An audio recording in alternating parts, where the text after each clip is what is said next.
नमस्कार व्यूअर्स, आप सभी का स्वागत है रेडियो द्वारका में। आज का ये जो प्रश्न है हम सबके आम तौर पर जीवन से जुड़ा हुआ और सबने कहीं ना कहीं इसको देखा है। प्रभु जी, कई बार ऐसा होता है कि हम कहीं जाते हैं, वॉक कर रहे होते हैं, तो वहाँ पर किसी जगह पे बहुत सारी चींटियाँ या बहुत सारे चींटे होते हैं। अब क्या अगर अनजाने में वहाँ से हम गुज़र जाएं और कुछ वो हमारे पैरों के नीचे आकर उनका चोट लग जाए या उनका शरीर छूट जाए, तो क्या ये पाप लगता है? और अगर कई बार होता है कि हमने देख लिया और फिर भी हम वहीं से निकल रहे हैं, तो क्या स्थिति? दोनों को मैं समझना चाहूँगा।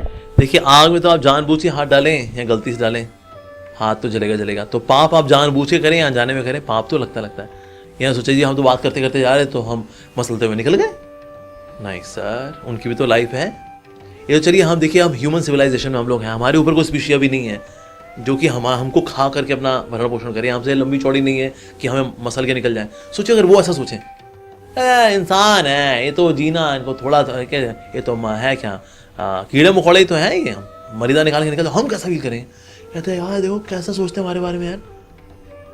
तो सेम उन जीवात्मा के लिए भी है। जस्ट बिकॉज अभी प्रकृति ने ऐसी स्थिति कर रखी है, हम लोग सुपीरियर पोजीशन में है, वो इन्फीरियर पोजीशन में है। हम कहें अरे यार इनको जीना कितना है, ये इनकी कुछ दिनों की जिंदगी होती है इनकी, अब जिनको एक हफ्ते बाद मरना था, अब ये आज मेरे पाँव के नीचे आके मर गए, बल्कि मेरी जैसी पुण्यात्मा के पाँव के नीचे आए, तो इसको तो कोई बहुत बड़ा लोक ही मिलेगा इसको, और क्या। अब ऐसा भी सोचना बहुत गलत है, इट्स वेरी क्रूअल। तो इसलिए प्रकृति ने हमें एक सुपीरियर पोजीशन दी है, उसको हम ये सोच करके, इसलिए हम बाकी जो प्राणी हैं उनके प्रति हिंसा करेंगे कि इनका कौन सा जीवन में बड़ा वैल्यूबल है, इन्होंने कौन से बड़े झंडे गाड़ लेने, इन्होंने कौन सा कोई एक्सपेरिमेंट करना है। नहीं, ऐसा नहीं है एक्चुअली। हर जीवात्मा जो है वो अल्टीमेटली माँ में वश जीवलोक के जीव भूत सनातन, जितनी भी जीवात्मा चाहे किसी भी शरीर में है तो भगवान की शक्ति का अंश। तो इसीलिए वो रिस्पेक्ट तो सबके प्रति होनी चाहिए, चाहे चींटी हो चाहे कोई ब्रह्मा जी हो, लेकिन चींटी से लेकर ब्रह्मा जी तक सबकी रिस्पेक्ट करनी चाहिए, बिकॉज सबके सब भगवान के हैं। तो ये भाव हमें रखना चाहिए। और जितना ज्यादा हम स्पिरिचुअली ग्रो करते हैं, हम इन चीजों से बचते हैं। जैसे भागवतम में एक बड़ा अच्छा प्रसंग आता है जड़ भरत का, कि वो राजा रघुगण हैं, उन्होंने पालकी उठाई हुई है, अब रास्ते में चींटियां वगैरह आ रही हैं तो बचना चाह रहे हैं, कहीं पाँव यहाँ रखते हैं कहीं वहाँ रखते हैं। तो अंदर रघुगण राजा जो है वो हिले जा रहा, कहता है भाई किसको दे दी पालकी ये? कहता है भाई तेरे को पालकी नहीं उठानी आती क्या? डांट लगाते हैं। And then in return he gets आत्मज्ञान फ्रॉम जड़ भरत। कहते भाई ये जड़ कौन है जी आप? तो basically because he spiritually very evolve जड़ भरत, तो इसलिए जब वो चल रहे हैं तो चींटियों से बचने का प्रयास कर रहे हैं। तो इसलिए हम भी जब चलें तो हमें इन चीज़ों को ध्यान रखना चाहिए कि मकोड़े वगैरह हैं, ऐसा नहीं। और होता क्या, आप जब निकल गए और उसकी हड्डी पसली टूट गई, अब मरा भी नहीं है वो, अब वो तड़प तड़प के मरता है बेसिकली वो। तो ये भी नहीं सोचे चलो तड़प तड़प के मरने से बजाय चलो अभी कर दें इसका काम और फिर मैं अंगूठे से उसको उसकी पूरी ही मृत्यु कर दूँ, मर्डर ही कर दूँ उसका। तो दैट इज फर्स्टली हमें ध्यान रखना चाहिए कि हमें इनको नहीं मारना। We should be very very careful. हमारे गुरु महाराज जो है हिज ऑनर गोपाल कृष्ण महाराज, अक्सर जब वो वॉक करते थे, मॉर्निंग वॉक के जाएंगे वहाँ जपा कर रहे होते थे, तो जब करते करते जब वो देखेंगे कि ना किसी स्थान पर कुछ कीड़े मकोड़े हैं, तो कुछ समय उन कीड़े मकोड़े बगल में खड़े होकर के वो जपा करते थे कि ये लोग तो नाम नहीं ले सकते क्योंकि इनकी योनि भी ऐसी है, they are in a different species, पर ये नाम से इनको लेकिन लाभ मिलेगा। तो इस प्रकार से वो खड़े होकर के एक दो माला वहाँ जप करेंगे उन कीड़े मकोड़ों के लिए। तो जितना हम स्पिरिचुअली इवॉल्व होते हैं उतना हर एक लिविंग एंटिटी के प्रति हमारा कंपैशन आता है। अभी कई बार लोग क्या करते हैं, जैसे होता है गेंदे का फूल, उस पर ना वो होता है स्नेल होता है, तो उसको ऐसे करके उड़ाते हैं।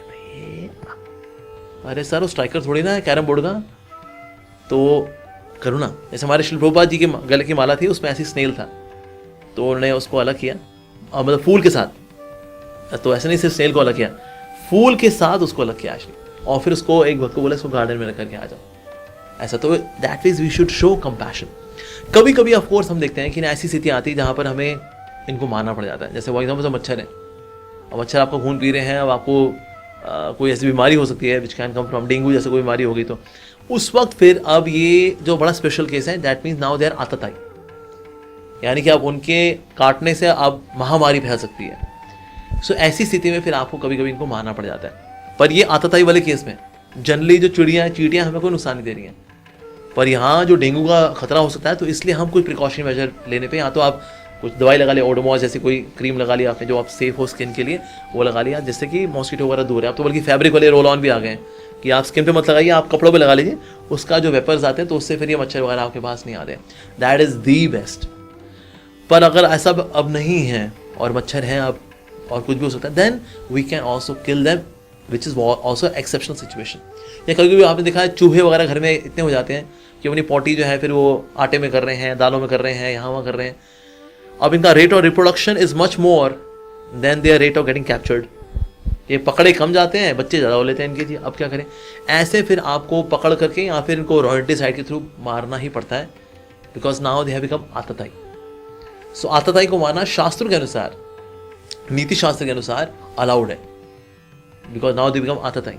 तो ऐसी एक्सेप्शनल सिचुएशंस भी हैं, लेकिन वैसे डे टू डे लाइफ के अंदर हमें तो इवन सभी प्राणियों के प्रति हमें एक अहिंसा का भाव, एक करुणा का भाव रखना चाहिए। बहुत बहुत धन्यवाद प्रभु जी आपका। सो व्यूअर्स, आपने सुना प्रभु जी का उत्तर। अब आपसे विदा लेते हैं, जुड़े रहें रेडियो द्वारका के साथ।